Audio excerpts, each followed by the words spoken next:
우리 이 시간에 우리 김창주 학생이 성경 봉독해 주겠습니다. 마가복음 1장 40절에서 45절 봉독하겠습니다. 한 나병 환자가 예수께 와서 꿇어 엎드려 간구하여 이르되 원하시면 저를 깨끗하게 하실 수 있나이다. 예수께서 불쌍히 여기사 손을 내밀어 그에게 대시며 이르시되 내가 원하노니 깨끗함을 받으라 하시니 곧 나병이 그 사람에게서 떠나가고 깨끗해진지라. 곧 보내시며 엄히 경고하사 이르시되 삼가 아무에게 아무 말도 하지 않고 가서 내 몸을 제사장에게 보이고 내가 깨끗하게 되었으니 모세가 명한 것을 들여 그들에게 입증하라 하셨더라. 그러나 그 사람이 나가서 이 일 많이 전파하여 널리 퍼지게 하니 그러므로 예수께서 다시는 드러나게 동네에 들어가지 못하시고 오직 바깥 한적한 곳에 계셨으나 사방에서 사람들이 그에게로 나아오더라. 아멘. 오늘이 추수감사 주일인데 한 해 동안 코로나 때문에 내가 감사할 수 있는 게 뭐가 있지? 생존이 위협받고 생명이 위협받고 안전이 위협받는 상황 속에서 무엇을 내가 한 해 동안에 추수했고 무엇을 감사할 수 있을까? 아마 그것이 여러분들의 추수감사절을 맞이하는 마음일 것입니다. 그런 생각들을 고민하다가 오늘 말씀을 읽으면서 그래, 이거야말로 우리가 드릴 수 있는 최고의 감사가 될 수 있겠다라는 생각이 들어서 특별히 이 감사절기에 맞춘 말씀보다 마가복음을 이어서 함께 말씀을 드려도 충분한 감사가 되겠다는 생각을 했습니다. 예수 그리스도를 믿고 살아가는 그리스도인들에게 물어야 할 많은 질문 가운데 저는 이 질문이 참 중요하다고 생각합니다. 나에게는 가슴 뛰는 삶의 이야기가 있는가? 내 삶을 변화시킨 이야기, 그래서 다른 사람들에게 그 기쁨을 나누고 싶은 그런 삶의 이야기가 있는가? 라고 하는 것만큼 그리스도인들에게 중요한 질문은 없다고 생각합니다. 오늘 우리가 함께 읽은 이 성경 본문 마가복음 1장 40절로 45절 말씀은 한 나병 환자의 삶의 이야기를 우리에게 소개해 주고 있습니다. 그리고 40절과 45절은 너무도 극명한 대조적인 상황들을 우리에게 보여주고 있습니다. 나병에 걸렸다라고 한다면 당시 이들은 가족들로부터 분리되어야만 했고요, 성 밖의 생활을 해야만 했어요. 음식을 공급해주는 그 가족에 누군가가 있다면 다행이지만 없으면 구걸을 해야만 합니다. 그리고 구걸을 하러 혹은 어떤 특별한 일이 있어서 그 길을 걸어가야 하면 멀리서 사람이 오면 나는 부정한 사람입니다 라고 외쳐야만 합니다. 왜냐하면 정결법에 의해서 스쳐 지나가도 또 함께 접촉해도 그 사람도 부정하게 되기 때문입니다. 그러니 이 나병에 걸렸다고 하는 것은 육신의 아픔도 크지만 정신적인 고통도 설명할 수 없을 만큼 컸다라고 하는 겁니다. 더 답답한 것은 그래도 그것이 몇 주 지나면 적어도 우리는 코로나에 걸려도 2주 자가격리를 해서 특별한 게 없으면 그러면 괜찮다라고 하지만 당시 나병에 걸렸다고 하는 것은 하나님 나라에 가기 전까지는 치료법이 없는 상황이었다고 하는 겁니다. 그러니 그들의 존재는 무너졌고요, 좌절과 절망 그리고 존엄성이 깨진 그런 삶을 살 수밖에 없었다고 하는 거예요. 이것이 40절에 소개되어져 있는 나병 환자가 갖고 있는 실존의 문제라고 하는 거예요. 그리고 오늘 마지막 본문인 45절을 보면 이렇게 돼 있어요. 그러나 그 사람이 나가서 이 일을 많이 전파하여 널리 퍼지게 하니 라고 되어 있어요. 나병 환자였던 사람이 이제 낫게 되었어요. 그리고는 온 동네에 가서 내가 회복되었고 변화되었다라고 하는 이야기를 함께 나누고 있지라는 거예요.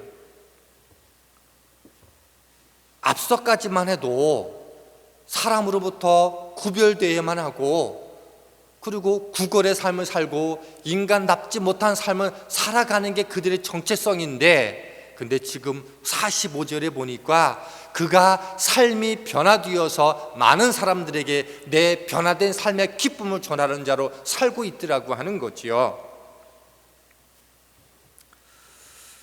여러분들에게는 이 나병 환자가 경험했던 그런 삶의 기쁨 때문에 누군가에게 전해주고 싶은 그 삶의 이야기가 혹시 있으십니까?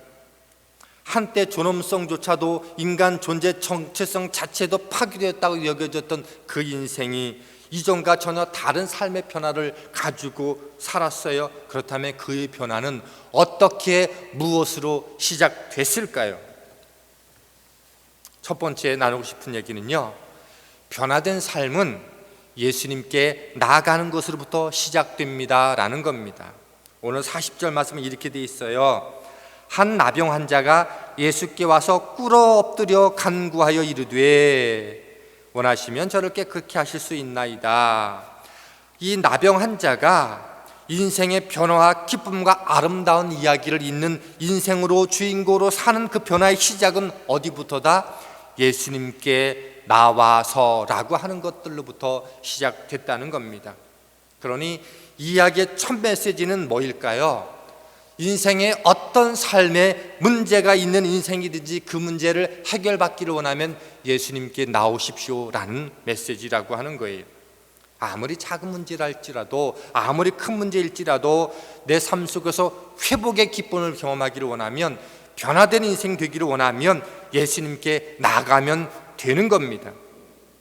그리고 이 사실은 우리의 삶 속에서 경험하게 되어지는 모든 문제도 우리의 영적 반응도 이와 같아야 된다라고 하는 것을 말합니다.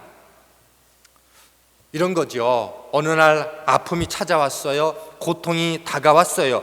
그것은 뭐라는 거예요? 지금은 주님께 나갈 때라는 거예요. 내 안의 문제가 점점 크고 어려워졌어요. 그것은 지금이 예수님께 나가 씨름할 때라는 거예요. 내 안에 어떤 염려와 근심이 찾아왔다면 그것은 걱정할 거리가 아니라 주님께 나갈 때라는 메시지구나, 그렇게 받아들여야 된다는 거예요.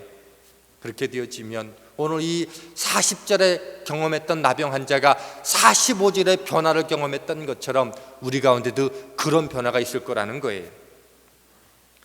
마태복음, 마가복음, 누가복음, 요한복음에서 회복된 이야기의 공통점이 뭐인가 하면 누군가가 대신 나가주었던, 자기 자신이 나가주었던, 다 주님 앞에 나갔던 삶의 이야기가 있지라는 거예요.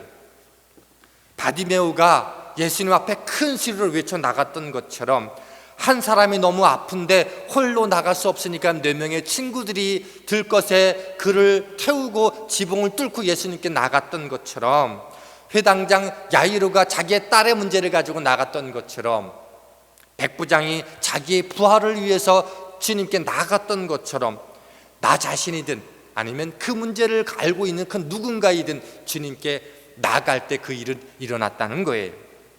때로는요, 예수님이 직접 사람들에게 말씀하시기도 했어요. 내가 낫기를 원하느냐, 내가 보기를 원하느냐, 다 어떤 문제예요? 주님 앞에서 대면하는 문제였었다고 하는 거예요. 모든 치유와 회복의 변화의 공통점은 뭐다? 주님 앞에 나아갈 때 일어나더라는 것입니다. 이 나병 환자의 간구는 우리가 주님께 어떻게 구해야 하는지 그 진리와 모범을 보여줍니다. 40절을 다시 한번 보세요. 한 나병 환자가 예수께 와서, 그리고 뭐라래요? 꿇어 엎드려 간구하여 이르되 원하시면 저렇게 그렇게 하실 수 있나이다. 예수님께 나왔는데 어떻게 했다는 거예요? 꿇어 엎드려라고 말씀해 주고 있어요. 이게요, 예수님께 나오는 사람들의 영적인 자세여야 한다는 거예요. 꿇어 엎드린다라고 하는 것은 그 대상이 나와 전혀 다른 존재임을 깨닫고 그분을 높여드리는 거잖아요. 근데 엄밀히 말하면 하나님 우리를 지으신 목적이 하나님을 영화롭게 하는 것이긴 하지만, 엄밀히 말하면 주님은 높임받기를 원하시는 분은 아니세요. 대접받기 위해서 이 땅에 오신 것이 아니라 섬기러 오셨어요. 그래서 우리가 예수님을 높여드린다고 해서 그분이 더 높이 올라갈 자리가 있는 것도 아니고, 그분이 우리가 낮춘다고 해서 그분은 낮아질 자리에 계신 분도 아니라는 거예요. 우리가 올려드리고 낮춰드리는 것과 상관없이 그분은 높으신 분이에요. 그런데 왜 그분 앞에 나와서 꿇어 엎드려야 되는가? 그분과 나가 근본적인 차이가 있는 그 존재임과 동시에 그분을 높여드리고 그분을 존중하고 그분을 귀히 여기는 우리의 삶의 태도가 뭐예요? 오늘 우리에게 유익이 되기 때문에 그렇다는 거예요. 다시 말씀드리면, 그분을 존귀히 여기고 그분을 존중하고 소중히 여기는 태도가 어떻게 그분의 역사를 내 삶 속에 경험케 하는 통로이기 때문이라는 거예요. 믿음 생활도 똑같아요. 예를 들면 이런 거예요. 설교를 들을 때 여러분이 설교자에 대한 존중의 태도를 가지고 들을 때 은혜가 임하는 거지, 저 메시지는 나도 알아, 설교자에 대해서 어떠한 존중의 태도도 없이 그 자리에서 들을 때는요, 은혜가 안 된다는 거예요.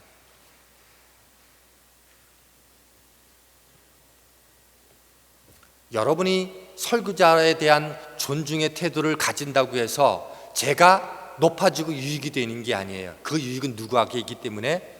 여러분에게 있기 때문에 그렇다는 거예요. 이게 존중의 마음, 엎드려 구하는 태도와 같은 그 연장선에 있는 메시지입니다. 우리는 이와 같은 사실들을 성경에서 많이 발견하게 되는데, 하나님께서 아브라함을 부르셔서 내가 너로 큰 민족을 이루고 열방의 복의 통로되게 하겠다라고 주시면서 12장 3절에 이런 말씀을 주셨어요. 너를 축복하는 자에게는 내가 복을 내리고 너를 저주하는 자에게는 내가 저주하리라는 말씀을 주셨어요. 무슨 얘기예요? 누군가가 누군가를 축복하면 그 인생이 축복받는 인생이 되고, 누군가를 저주하면 그 인생이 저주받는 인생이 된다는 거예요. 이 축복과 저주를 존중이라는 단어로 딱 바꾸면 똑같은 거예요. 누군가를 존중하면 그 존중이 나에게로 돌아온다는 거예요. 오늘 이 나병 환자가 엎드렸다는 것은 뭐예요? 주님은 더 이상 나의 상황과 상관없이 홀로 높임 영광 받으시는 분이지만, 그분은 나와 다른 분이고, 그분 앞에 나는 겸손한 태도를 가지고 그분을 존중히 올려드렸을 때 그 주님의 역사가 내 삶 속에서 임하게 됐다라고 하는 것은 오늘 우리의 믿음의 삶의 자리도 똑같다는 거예요. 존경하는 태도만큼 내 삶 속에 하나님의 역사는 임한다는 거예요. 그러면 나병 환자가 겸손한 태도를 구한 게 뭘까요? 40절 다시 한번 주목해 보시죠. 원하시면 저를 깨끗하게 하실 수 있나이다. 원하시면이라는 단어가 뭘까요? 모든 결정을 주님께 맡기고 어떻게 하시든지 그대로 나는 따를 순종이 되어 있습니다라는 거예요. 원하시면 주님의 역사와 주님의 섭리와 계획과 뜻이 지금 나를 치료하시는 게 합당하면 치료해 주시면 되고요, 아직 그게 아니라고 하면 안 해주셔도 나는 괜찮습니다. 모든 주도권을 주님께 올려드리는 태도가 뭐다? 원하시면이라고 하는 거예요. 이게 나병 환자의 기도와 우리의 기도의 차이점이에요. 우리는 내가 필요한 것이 있으면 다 구해서 내게 응답을 주셔야지만 되는데, 원하시면은 기도는 뭐예요? 하나님께서 오늘 나로 하여금 나에게 이런 어려움이 있는데 하나님의 때가 맞으시면, 하나님이 필요하시면 이 문제 해결해 주시면 좋지만 아직 때가 아니라면 좀 더 기다리라고 하면 그것도 괜찮아요. 그게 원하시면의 기도예요. 나의 생각과 의지보다 하나님의 뜻이 더 중요합니다 라는 뜻이에요. 우리는 우리의 삶의 문제의 회복을 위해서, 필요를 위해서 우리의 간구가 중요해요. 주님 앞에 마땅히 올려드려야 됩니다. 그런데 문제가 해결되든지 해결되지 않든지 내 간구 때문에 하나님께서 반드시 들어줘야 된다는 게 아니라 주님의 주권에 달려있음을 저는 고백합니다 라는 뜻이 정말로 중요하다는 거예요. 낫고 안 낫고는 주님 손에 달려있어요. 우리는 신앙의 열심을 가져야 돼요. 확신도 있어야 돼요. 그러나 그 열정과 확신 때문에 주도권을 내가 가로막아서는 안 된다는 거예요. 내가 이렇게 열심히 했는데, 내가 이렇게 헌신했는데 하나님 이거는 들어주셔야죠. 그 주도권은 나한테 있는 거예요. 그죠? 그거는 원하시면의 태도가 아니라고 하는 거예요. 우리는 종종요, 내가 열심히 하니까 주도권도 내게 있다고 착각하는 경우가 있어요.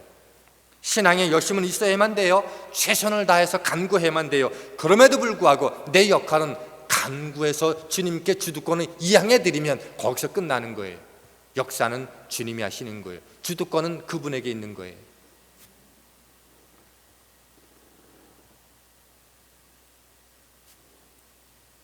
그러면 우리가 최선을 다한 간구, 내가 열심을 다했음에도 불구하고 주도권을 하나님께 올려드리는 그 태도로 원하시면 이 믿음으로 나가게 될 때 우리에게 주어지는 은혜가 뭘까요? 두 번째 이것입니다.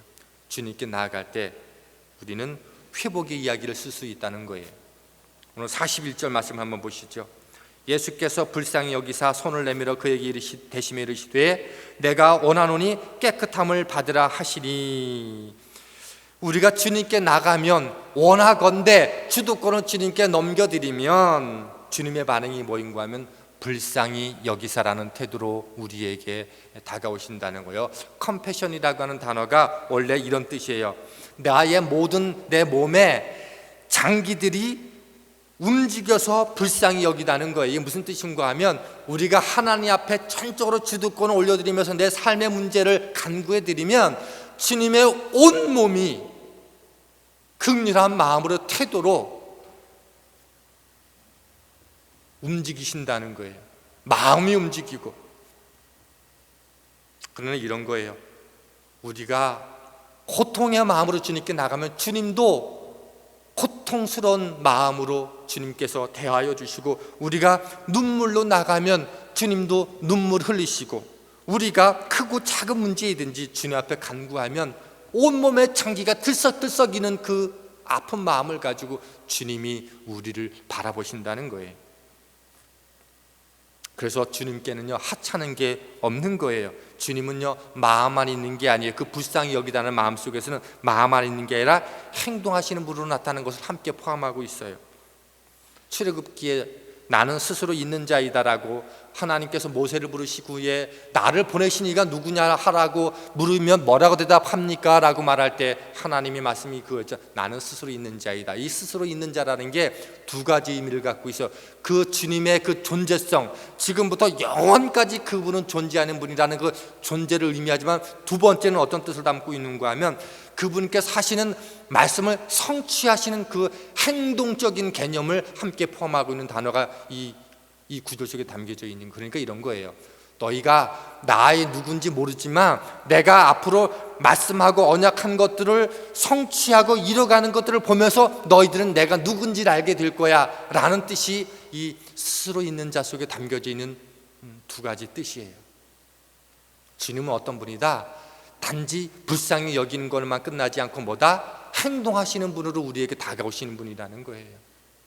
그래서 크고 작은 인생의 문제 앞에서 주님께 나가는 게 중요하고, 어떻게 나가다? 꿇어 엎드려 그분을 나와 다른 차원이 다른 그분으로 고백하되, 어떻게 원하시면 주도권을 그분께 다 올려드리면, 주도권이 내가 열심히 했으니까, 내가 기도했으니까, 내가 이 정도인데 내 기도는 들어주셔야 되는 게 아닙니까? 라게 하는 게 아니라 그분의 때와 상황에 맞춰서 주신다라고 하는 주도권을 이양해 되게 될 때 주님은 긍휼히 여기시고 주님의 때에 우리의 삶의 필요를 채워주신다는 거예요. 오늘 41절 말씀 보면 이렇게 돼 있지 않아요? 주님께서 나병 환자에게 손을 내미셨다는 거예요. 행동하셨다는 거예요. 이게 충격적인 것은요, 당시에 나병 환자는요 사람들을 만나면 안 돼요. 사람들과 접촉하면 안 돼요. 예수님은 매일매일 수많은 사람들을 만나고 접촉하고 또 그들과 함께 말씀 나누고 치유하셨는데, 예수님이 부정한 자를 만나며 그 접촉하면 예수님도 부정하게 된다고 생각했기 때문에 예수님이 누군가를 손 내민다는 거, 이거는 심각한 문제가 되는 거, 더군다나 나병 환자에게. 그러나 한 영혼에 대한 가치를 소중히 여기셨기 때문에 주님은 기꺼이 마음으로만 긍휼한 게 아니라 어디여다 행동하심으로 손을 내미셨다는 거예요. 그리고 그 주님은 나병 환자에게만 그 손을 내미신 게 아니더라는 거예요. 나병 환자 내버려두면 그렇게 살다가 죽을 인생이고, 우리도 그냥 내버려두면 그렇게 살다가 영원히 멸망할 수밖에 없는 존재인데, 주님께서 십자가에 우리 한 사람 한 사람을 위해서 자신의 목숨을 내어주신 까닭에 오늘 우리가 살게 되었던 것처럼, 그 십자가 사랑이 결국은 오늘 이 시대의 나병 환자 같은 우리들에게 그렇게 은혜로 다가와 주셨어요. 그러니 오늘 나병 환자의 이야기는요, 과거의 역사의 이야기가 아니라 오늘 나를 향한 하나님의 사랑의 이야기라고 하는 거예요. 아무도 거들떠보지 않고 정체성이 흔들리고 무너지고 낮아져간 그 존재 가운데서 주님이, 하나님이 아들 삼아주셨다고 하는, 거룩한 가운데 우리를 불러주셨다고 하는 것, 이것처럼 큰 은혜의 복은 없다라고 하는 것입니다. 그렇게 우리의 삶의 아름다운 이야기는 주님이라는 존재가 우리 가운데 역사한 이야기가 되는 거죠. 나병 환자 이야기는 바로 그런 이야기예요. 그리고 사랑의 흔적이 녹아져 있는 이야기라고 하는 거지요. 그러면 그런 인생을 살게 될 때, 그렇게 주님께 나와서 주님께 고백하게 될 때, 그 긍휼하심을 입게 되어지면 어떤 삶을 살게 되는 것이 마땅할까요? 오늘 세 번째 나누고 싶은 거예요. 내 삶을 채운 주님의 이야기는 내 삶에만 머물 수 없다는 거예요. 오늘 44절은 이렇게 기록하고 있어요. 이르시되, 이제 42절에 깨끗하여졌어요. 그리고 44절 이렇게 말하고 있어요. 43절에 엄히 경고하사 44절 이르시되 삼가 아무에게도 아무 말도 하지 말고 그냥 다만 가서 제사장에게 보여서 깨끗함을 힘입고 일상으로 돌아가라, 이렇게 말씀해 주셨어요. 삼가 아무에게도 아무 말도 하지 말고라고 말씀해 주셨어요. 예수님은 절대 말하지 말라 그랬어요. 비윤리적이고 비도덕적이서가 아니라 예수님께서 오신 목적이 계속적으로 치유하는 것에만 이해가 될 수 있고 오해가 될까봐, 본래 사명으로부터 멀어질까봐 그렇게 말씀하신 거예요. 그런데 이 사람이 가서 어떻게 했어요? 45절 보니까 그러나 그 사람이 나가서 이 일을 많이 전파하여 널리 퍼지게 하니, 그래서 다시는 예수님이 그 동네에 있지 못하고 한적한 곳에 나가셨다, 이렇게 말씀해 주고 있어요. 나병 환자는 주님을 만났어요. 그리고 회복을 경험하고는 가만히 있지 못했어요. 왜 그랬을까요? 주님의 은혜로 내 인생이 아름답게 변화된 사람은요, 결코 그 자리에 머물러 있을 수 없다는 거예요. 저는 이 한국에 있든 토론토에 있든 캐나다에 있든 정말 너무도 맛있는 음식점에 가면 그 주인이 얘기하지 않아도 야, 그 음식점에 가니까 너무 맛있더라 얘기하게 되지 않아요? 좋은 영화 보고 감동적인 영화를 보면요, 사람들에게 그 영화 정말 추천하고 싶더라 라는 얘기를 하지 않아요? 아주 사소한 음식과 좋은 영화도 그렇게 이야기를 하는데, 내 인생이 변화되었음을 경험한 주님과의 만남 때문에 내가 달라졌다, 변화되었다, 전혀 다른 가치가 되었다는 것을 고백하는 사람은요, 마땅히 그렇게 될 수밖에 없다는 거예요. 주님도 그렇게 얘기하지 말라 그러셨는데 가서 막 전했어요. 그때 주님이 알았어요. 그게 심각한 문제였다면 아마 성경에 기록하지 않았을지도 몰라요. 불러서 나무랬을지도 몰라요. 근데 주님이 아신 게 뭔지 아세요? 내가 아무리 그렇게 만류해도 주님을 만난 인생이 변화되었음을 경험하는 인생은 전할 수밖에 없다고, 소문낼 수밖에 없다고, 이야기할 수밖에 없음을 아셨기 때문에 가만 내버려 두셨던 거예요.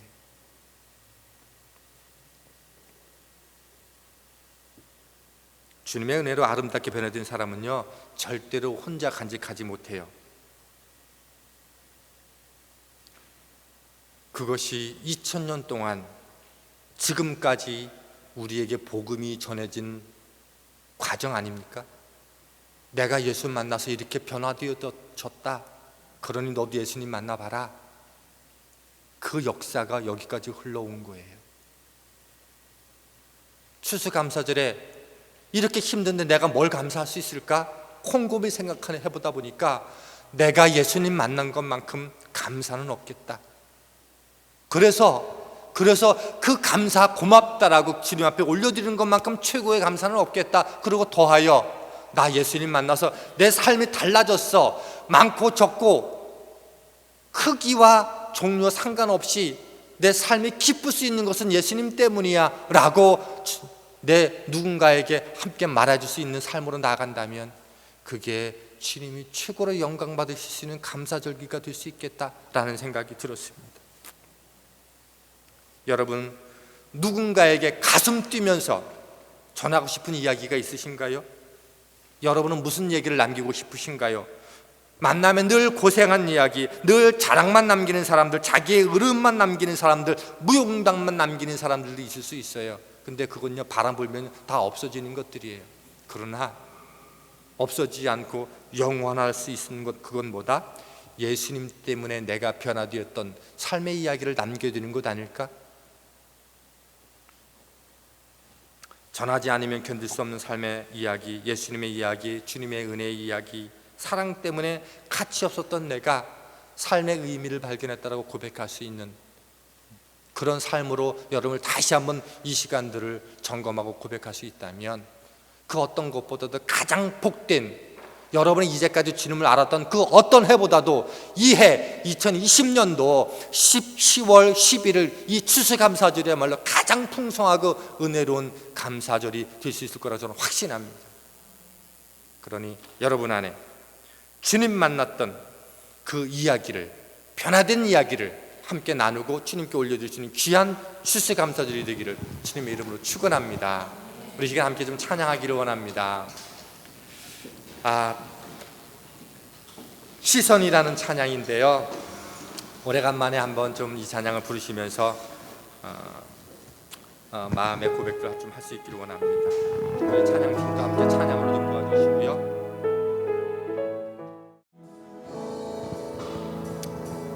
기도하겠습니다. 하나님, 나병 환자가 뭐가 감사할 수 있을까? 뭐가 주님께 나갈 수 있을까? 그 인생 주님 만났더니, 주님께 주도권을 옮겨 드렸더니 주님이 불쌍하심 때문에 그가 나음을 입었고 변화된 삶을 소개했던 것처럼 우리 또한 그런 은혜를 입은 자들인 줄 믿사오니 2020년 코로나 때문에 아픔 많고 고통 많고 절망 많아도 이것 하나 주님께 올려드릴 수 있는 감사 있다면 최고의 감사를 드릴 수 있는 하나이자 거룩한 추수감사 주일이 되는 줄을 믿습니다. 그런 은혜로 우리의 믿음이 다시 회복될 수 있는 귀한 시간 되게 하여 주시옵소서. 예수님 이름으로 감사하며 기도하옵나이다. 아멘.